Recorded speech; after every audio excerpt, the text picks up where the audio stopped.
नमस्ते, I am जेविन doctor सप्ता गहलोत और आज का सेशन है कूटनीति के प्रकार और सीमाएं।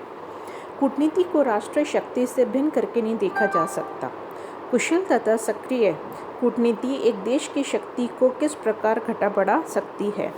कूटनीति के प्रकार एवं वर्ग जैसे कि राजदूत या पोपदूत। राजदूत का सबसे बड़ा अधिकार यह है कि वह राज्य के अध्यक्ष या राष्ट्रपति से सीधा मिल सकता है और वार्ता कर सकता है। नेक्स्ट, इसमें पूर्ण अधिकार युक्त मंत्री और साधारण दूत इस श्रेणी के दूत होते हैं जो कि राज्य के अध्यक्ष को व्यक्तिगत प्रतिनिधि नहीं माना जाता। निवास मंत्री यानी वर्तमान में निवासी मंत्री नियुक्त करने की प्रथा कम होती जा रही है। और फिर है कार्यदूत। दूतों के इस विशेष वर्ग की विशेषता यह है कि इन्हें एक राज्य के विशेष मंत्रालय द्वारा दूसरे राज्य के विदेश मंत्रालय भेजा जाता है। ओपनहेम ने बात बोली थी कि राजनीतिक दूत दो प्रकार के होते हैं। एक वह दूत जिन्हें राजनीतिक संधि वार्ता के लिए भेजा जाता है और वह दूत जो केवल समारोहपूर्ण कार्यों के लिए भेजे जाते हैं। नेक्स्ट है अब है कूटनीति के प्रकार। पुरानी कूटनीति की विशेषताएं। पुरानी कूटनीति में यूरोप को सबसे महत्वपूर्ण महाद्वीप माना जाता था। कूटनीति की दृष्टि से छोटे राज्यों की स्थिति अपेक्षाकृत महत्वहीन थी। बड़ी शक्तियां अक्सर छोटी शक्तियों को अपेक्षा कर देती थी। महाशक्तियों का ये दायित्व माना जाता था कि छोटी शक्तियों के आचरण का निरीक्षण करें। छोटी शक्तियों के बीच संघर्ष होने पर महाशक्तियां हस्तक्षेप करती थी।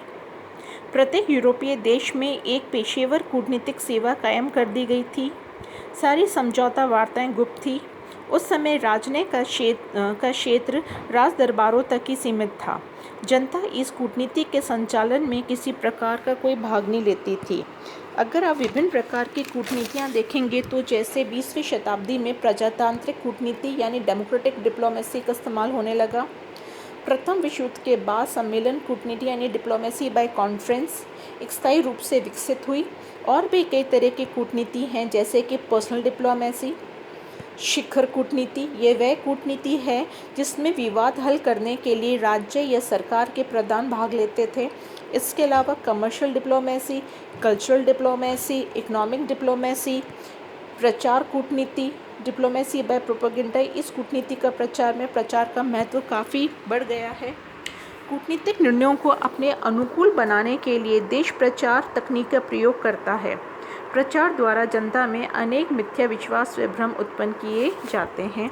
इसके अलावा जो कूटनीति हैं देखिए तो आप संस्थात्मक कूटनीति, शॉपकीपिंग डिप्लोमेसी, वैरियर डिप्लोमेसी और भी कई तरह की कूटनीति देगी जैसे कि आपको cricket diplomacy, dinner diplomacy, suitcase diplomacy इत्यादि। और पुरानी और नई कूटनीति में दोनों में अंतर मिलेगा।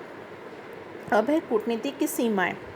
कूटनीति की सीमाओं का अभिप्राय प्रभावहीन होना नहीं है बल्कि इच्छित लाभ प्राप्त करने में असफल होना है।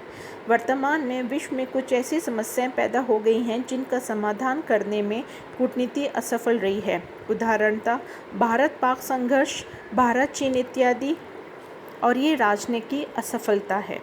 आधुनिक राजनीति को सीमाएं स्पष्ट होती हैं जैसे राष्ट्रों द्वारा अपने हितों व मान्यताओं के संबंध में कठोर रुख अपनाना, राज्यों के मध्य शक्ति संबंध अगर एवं राज्य कमजोर, दुर्बल या कम शक्तिशाली हो तो कूटनीति असफल हो जाती है।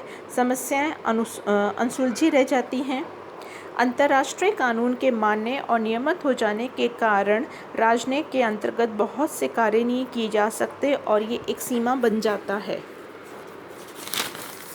विश्व में ऐसे राज्यों की संख्या बहुत ज़्यादा है जिनकी शक्ति की दृष्टि से स्थिति दुर्बल है।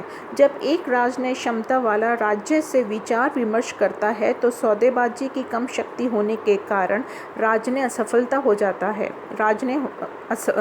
असफल ही हो जाता है। इस तरह से राजनयिक उस दशा में भी असफल हो जाता है जब वार्तालाप में राज्यों के मध्य विश्वास न हो और वर्तमान में ऐसी की स्थिति है। विश्व जनमत का कार्य व दबाव देखकर संचार के विकास के परिणाम स्वरूप विश्व में घटित होने वाली कोई घटना क्षेत्रीय न होकर विश्वव्यापी हो जाती है।